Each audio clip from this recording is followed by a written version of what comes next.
সুপ্রিয় দর্শক, আসসালামু আলাইকুম রহমতুল্লাহি বারাকাতু। আমি এবিএম জিওল হক টিটু আছি আপনাদের সাথে। আমি এখন আছি নৈরা বাজারের পশ্চিম পাশে গোলাম মাওলা সেতু, ঠিক সেই জায়গাটায় আছি। এখান থেকে স্থানীয়ভাবে কিছু লোক আমাকে ফোন দিল এবং ফোন দিয়ে বললেন যে এই অবস্থা, আমাদের তো অনেক সমস্যা, তো আসেন যদি একটু তুলে ধরতেন, যে আমাদের সমস্যাগুলো যদি একটু তুলে ধরতেন আপনি আপনার মাধ্যমে। তো তাই আসলাম। সুপ্রিয় দর্শক, আমার সাথে থাকবেন ইনশাল্লাহ। আপনাদের বিস্তারিত দেখানোর চেষ্টা করব যে আসলে এই যে গোলাম মাওলা সেতু, এখানে কি হচ্ছে এবং মানুষের ভোগান্তি আসলে কতটা হচ্ছে দেখানোর চেষ্টা করব।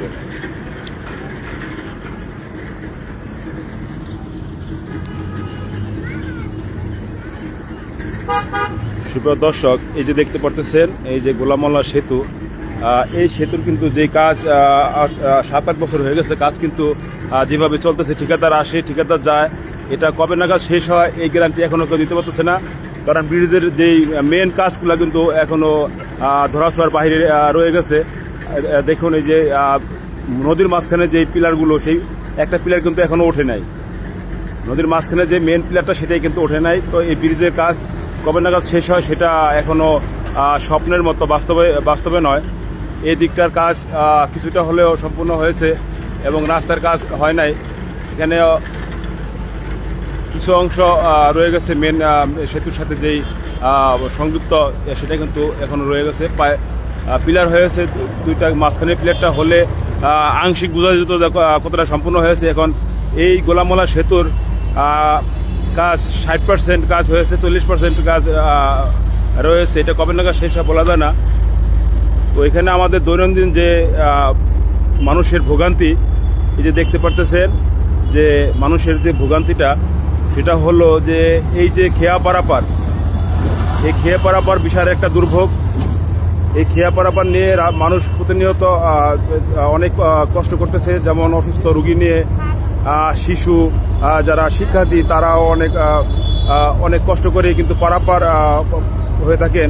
আপনারা জানেন যে এখানে মুক্তারের চর, নশাসন, জবসা এবং আরও অন্তত 5-6টা ইউনিয়নের লোক কিন্তু এর সাথে যাতায়াত করে। এবং নৈরা থেকে যাতায়াতের কিন্তু একমাত্র মাধ্যম এই গোলাম মাওলা সেতুটি। এটি ভাঙ্গার কারণে কিন্তু এখানে উভয় সাইডে আপনার অন্তত 10 থেকে 12টি ইউনিয়নের লোকজনের যে যাতায়াত, এই যাতায়াতে কিন্তু প্রচণ্ড ব্যাঘাত ঘটতেছে। সামনে আসতেছে বৃষ্টির দিন। এই বৃষ্টির দিনে আপনারা দেখতে পারতেছেন যে এই যে দিক দিয়ে যাতায়াত করে, ওঠানামা করে, সেই রাস্তাগুলোর কি অবস্থা, এবং যেদিক দিয়ে ঠিক পারাপার হয় সেখানেও কিন্তু একই অবস্থা। মোটরসাইকেল নিয়ে যারা চলাচল করে তাদের জন্য কিন্তু বিশাল একটা রিস্ক হবে এই যে এই সামনে বর্ষায়। তো এর মাঝখানে একটি কাজ করছিল, সেটা হলো আপনার যেই পায়ে হাঁটার জন্য যে একটি ব্রিজ করছিল ছোট, সেটা আপনারা জানেন যে কিছুদিন আগে ভেঙে পড়ছে, কারণ সেখানে কোনো রড ছিল না। এই যেই মাঝখানে যে পিলার দিছে শুধু বালুর উপরে, তাই বালগেট ধাক্কা দিয়ে ওটা নিয়ে গেছে। আজকে আমি যে জন্য এখানে আসলাম সেটা হলো আপনাদের জানানোর জন্য যে যেভাবে মানুষ কষ্ট করতেছে প্রতিদিন, প্রতি ঘন্টা, সেই কষ্টটা আরেকটু বেড়ে গেছে।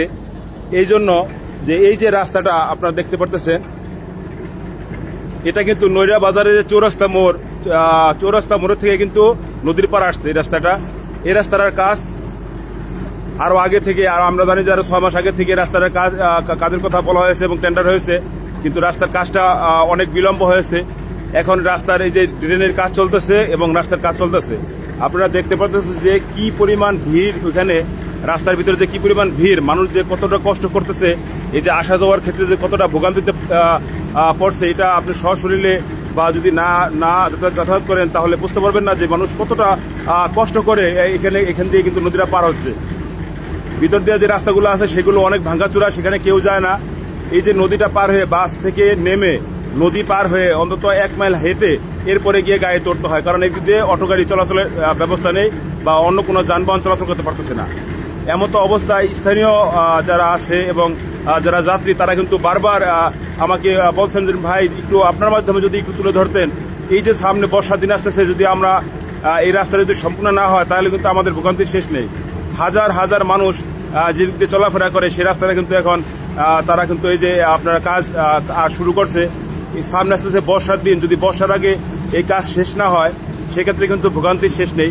তাই স্থানীয় জনগণের পক্ষ থেকে আমি এবিএম জিয়াউল হক টিটু উপজেলা প্রশাসনের প্রতি আবেদন জানাচ্ছি যে অতি দ্রুত এই রাস্তার কাজটি সম্পূর্ণ করা হোক, যাতে জনগণের ভোগান্তি লাঘব হয় এবং জনগণ একটু কষ্ট থেকে বাঁচতে পারে। আপনারা জানেন হয়তো যে বাচ্চা কুলে নিয়ে ব্যাগ নিয়ে একটা মহিলা যখন ঢাকা থেকে আসে তখন এই নদীটা বাস থেকে নেমে হেঁটে এরপরে আসে নদীর পাড়ের থেকে নদী পার হয় ট্রলার যুগে পার হয়ে সেই ট্রলারের জায়গা থেকেই আবার 1 মাইল জায়গা যদি হেঁটে এই ব্যাগ নিয়ে বাচ্চা নিয়ে হেঁটে যদি বাজারে যেতে হয়, আর বাজারে যাওয়ার জন্য যে রাস্তাটি সেই রাস্তাটা যদি ভালো হতো তাও একটা কথা ছিল। সেই রাস্তা দিয়ে হাঁটার মতো কোনো সিস্টেম নাই। আপনারা দেখতে পাচ্ছেন যে এই রাস্তা দেখানোর চেষ্টা করতেছি যে আপনারা দেখেন যে সামনে কি পরিমাণ ভিড়, বাজারে চৌরাস্তার মোড়টার ভিতরে কি পরিমাণ ভিড়, যে মানুষ যে কত কষ্ট করতেছে এটা একমাত্র যারা চোখে দেখছেন তারাই বোঝেন, এবং যারা এখান থেকে যাতায়াত করছেন আজকে কালকে পরশু কিছুদিনের মধ্যে তারা কিন্তু অবশ্যই অনুভব করতেন যে এখান থেকে কতটা ভোগান্তি। তাই আমি অনুরোধ করবো যারা ঢাকাগামী, যারা ঢাকা থেকে দেশগামী দেশে আসতেছেন তাদেরকে অনুরোধ করবো যে বিকল্প রাস্তা ব্যবহার করার জন্য। কারণ এই যে এখানে যে মেন সড়কটি, সেই সড়কটি কিন্তু মেরামত চলছে, এখানে রাস্তার কাজ চলছে। এই কাজ শেষ হতে আমি ইঞ্জিনিয়ারের সাথে কথা বলেছি, সর্বোচ্চ 1 মাস সময় তারা নিয়েছে যে 1 মাসের ভিতরে রাস্তাটা কমপ্লিট করা হবে। তারপরও আমি উপজেলার প্রধান নির্বাহী প্রকৌশলী এবং উপজেলা প্রশাসনের কাছে আবেদন জানাচ্ছি জনগণের পক্ষ থেকে যে রাস্তাটি যেন দ্রুত গতিতে কাজ সম্পূর্ণ করা হয়, যাতে মানুষের যে ভোগান্তি বা জনগণের জন্য যে রাস্তা, সেই জনগণ যদি কষ্ট করে তাহলে রাস্তার কিন্তু যে সুফলটা, সেই সুফল কিন্তু আর আসছে না।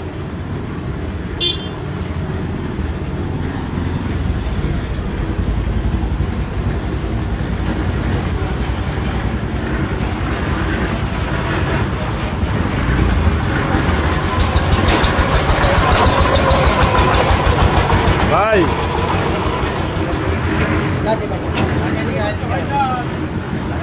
এই যে আপনি ওইখান থেকে হাইটা আসলেন, ওই জায়গায় গাড়ি তুলছেন, আপনার অনুভূতিটা কিছু জানাতেন। অনুভূতি কথা কি বলবো, আপনি তো ঢাকাগামী, আপনি যে বাজার থেকে আসলেন, এই যে রাস্তাগুলো পার হয়ে আসলেন, আপনার অনুভূতিটা যদি একটু বলতেন। খুবই কষ্টের। কতটুকু জায়গা আপনার হেঁটে তারপর গাড়ি ধরতে হবে? আমাদের এখান থেকে মানে 0.5 কিলোমিটার পথ আমাদের হাঁটতে হবে। এখন যদি আপনার সাথে বাচ্চা মহিলা থাকতো বা ব্যাগ থাকতো তাহলে কি করতেন? কি করবো, আর স্বাভাবিক মানুষ যা করে তাই তো করতে হইব, কারণ কষ্ট, এই কষ্ট যে কবে শেষ হইব তা আমরা আজও জানি না। এই ব্রিজ না কমপ্লিট হওয়া পর্যন্ত একটা ব্রিজ ভেঙে ফেলাইছে। মানুষের যে দুর্ভোগ এটা কারে বলবো, কেউ নাই এখানে বলার মতো কোনো লোক নাই যে একজন যে বলবো সে গার্জেন। অনুভূতি প্রকাশ। ধন্যবাদ আপনাকে। আপনাদের জনগণের কথায় কিন্তু আমি এখানে আসলাম জনগণের সামনে তুলে ধরার জন্য যে রাস্তার যে অবস্থাটা, সামনে আসতেছে বর্ষাকাল, এই বর্ষাকালে কিন্তু আরো ভোগান্তি হবে, চরম দুর্ভোগ মানুষের। আমি জানি না আল্লাহ পাক কবে মানুষের আল্লাহ ইয়া দিব জানি না, কারণ এখানে বলার মতো কোনো গার্জিয়ান নাই, দেশে কোনো ইয়া নাই। ধন্যবাদ ভাইজান আপনাকে, ভালো থাকবেন। আসসালামু আলাইকুম। সুপ্রিয় দর্শক, একজন যাত্রী যিনি ঢাকাগামী তিনি কিন্তু জানাচ্ছিলেন তার কষ্টের কথা। তিনি কিন্তু ব্যাচেলার, মানে একটা ছোট ব্যাগ নিয়ে হাঁটছিলেন। এখানে যদি একজন মহিলা বা বাচ্চা কাচ্চা নিয়ে ব্যাগ নিয়ে যদি আসতেন, সেক্ষেত্রে এই যে তিনি ভুল বলছেন যে বাজারে চৌরাস্তার মোড় থেকে কিন্তু ওই বাস স্ট্যান্ড পর্যন্ত 1 মাইল জায়গা, 1 মাইল হবে। এই 1 মাইল জায়গা পায়ে হেঁটে ব্যাগ নিয়ে বাচ্চা নিয়ে কিন্তু অনেকটা কষ্ট।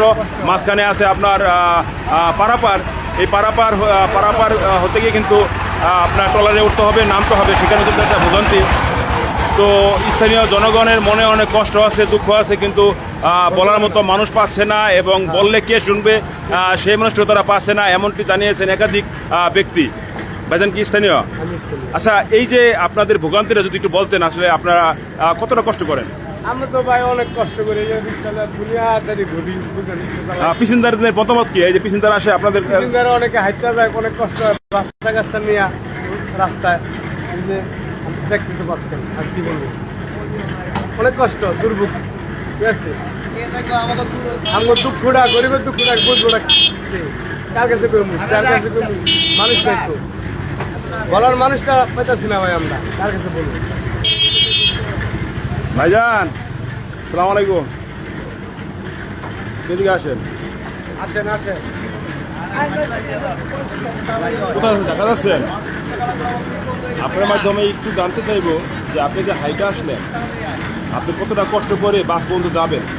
এখন যদি আপনার সাথে পরিবার থাকতো তাহলে কতটা কষ্ট করতেন একটু বলবেন। অনেক কষ্ট হইতো। একটু বলেন।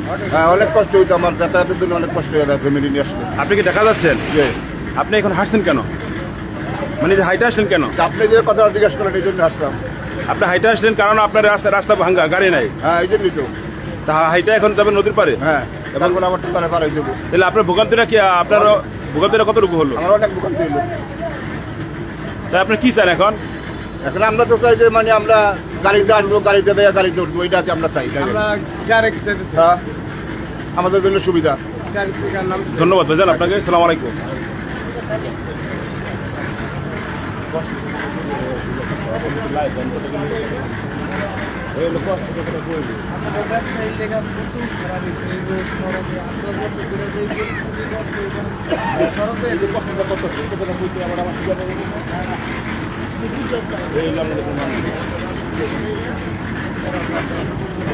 সুপ্রিয় দর্শক, এটা কিন্তু আমি যেই কথা বলছিলাম, কয়েকজন ভাই আমাকে কমেন্টস করছেন যে এটা কোন জায়গায়। এটা নড়িয়া বাজারের পশ্চিম পাশে আপনার গোলামালা সেতুর একবারে ঠিক সামনে আমি দাঁড়িয়ে, যেখানে দাঁড়িয়ে আছি এখানে কিন্তু ব্রিজের একবারে যে মাথাটা সেখানে দাঁড়িয়ে আছি।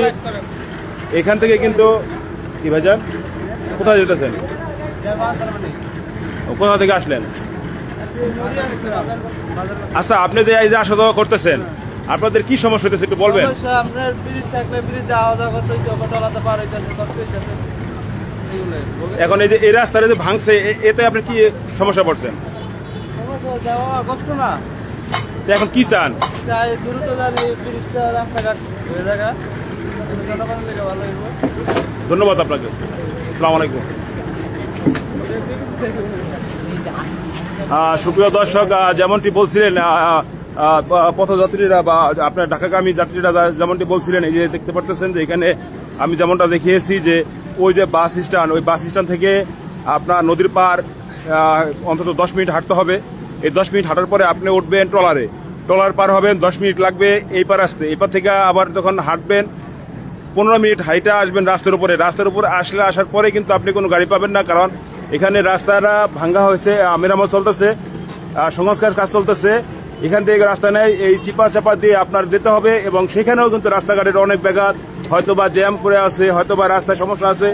এখান দিয়ে যারা যাতায়াত করবেন তাদেরকে আমি অনুরোধ করব যে অবশ্যই আপনারা দেখে শুনে চলাফেরা করবেন, এবং বেশি রাত্র করে এই রাস্তাতে চলাফেরার কোনো সুযোগ নেই, কারণ আপনি যে কোনো সময় একটা বিপদের সম্মুখীন, মানে ব্যথা পেতে পারেন, আঘাত পেতে পারেন, কারণ রাস্তাঘাটের অবস্থা অনেকেই শোচনীয়। সুপ্রিয় দর্শক, ধন্যবাদ আপনাদেরকে সাথে থাকার জন্য, এবং জনগণের ভোগান্তি নিয়ে আমি সর্বদা ABM জিয়া T2 আপনাদের সাথে আছি। আমার সাথে থাকবেন ইনশাল্লাহ। আসসালামু আলাইকুম ওয়া রাহমাতুল্লাহি ওয়া বারাকাতুহু।